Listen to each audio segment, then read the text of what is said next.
Assalamualaikum warahmatullahi wabarakatuh.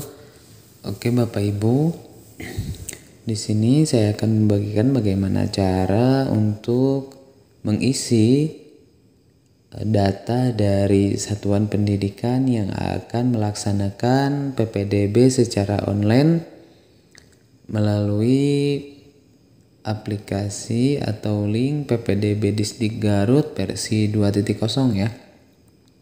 Nah, di sini Bapak Ibu cukup hanya mengisikan identitas terlebih dahulu agar pelamar atau calon peserta didik dapat memilih sekolah yang Bapak Ibu sekarang kelola. Nah, klik identitas sekolah. Terus kemudian ini karena saya tadi sudah mengisinya. Kalau mau merubahnya, kalau mengisinya tinggal klik saja nanti ubah data. Nah, di sini Bapak Ibu untuk NPSN terkunci ya nama sekolahnya. Kalau misalkan ada yang salah, nah di sini ada kapasitas rombal. Ini asumsi saya saja ya, maaf kalau salah. Asumsi saya saja kapasitas rombal di sini adalah kapasitas keseluruhan rombal yang tersedia di sekolah Bapak Ibu. Nah, terus setelah kapasitas rombelnya diisi, kemudian mengisikan alamat dan yang lainnya ya. Nah, di sini ada titik koordinat dari sekolah Bapak Ibu yang harus diisi. Dan ini tidak bisa diisi manual, harus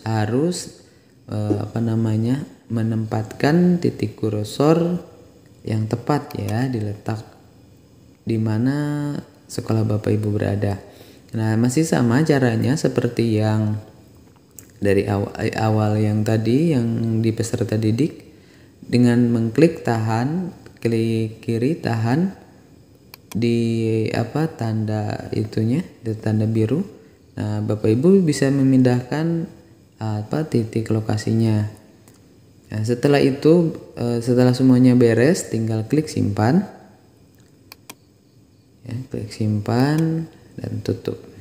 Nah, setelah itu ke setting kuota.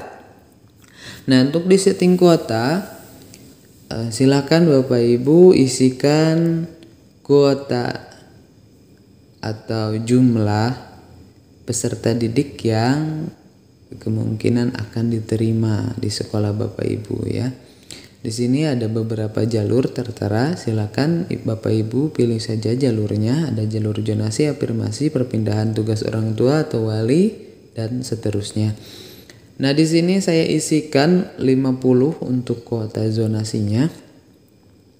Ya, ini hanya untuk kuota saja ya Bapak Ibu.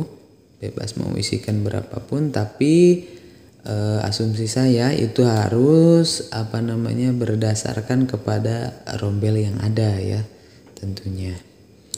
Nah, di sini kenapa saya memasukkan perpindahan tugas orang tua atau wali, saya mengisikan ada kuota ya.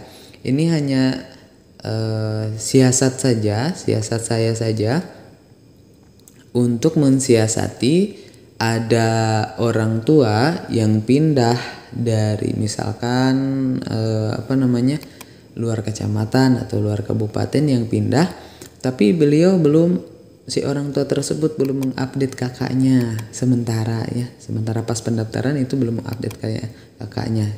Isikan saja. Oke, kalau semuanya sudah terisikan, klik simpan ya.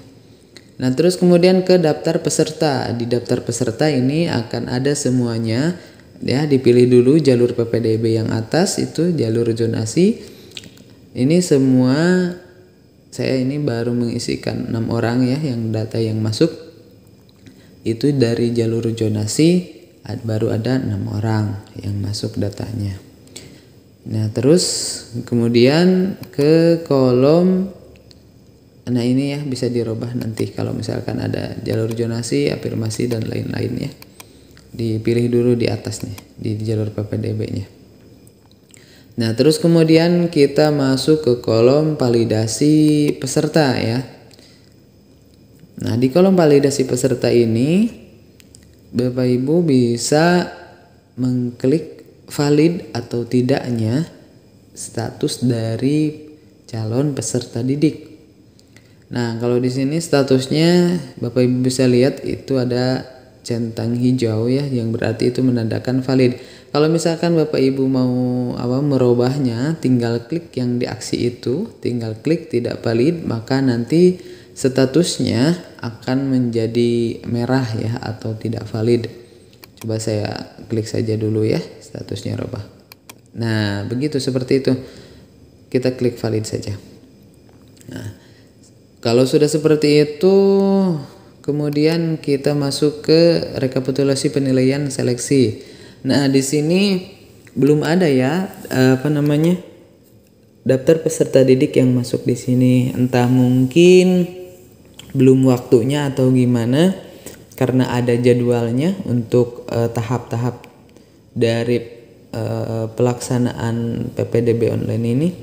Mungkin belum waktunya, karena ini masih ditutup. Terus kemudian proses seleksi sama proses seleksi pun masih ditutup, karena mungkin ya belum waktunya aja, belum jadwalnya untuk proses seleksi.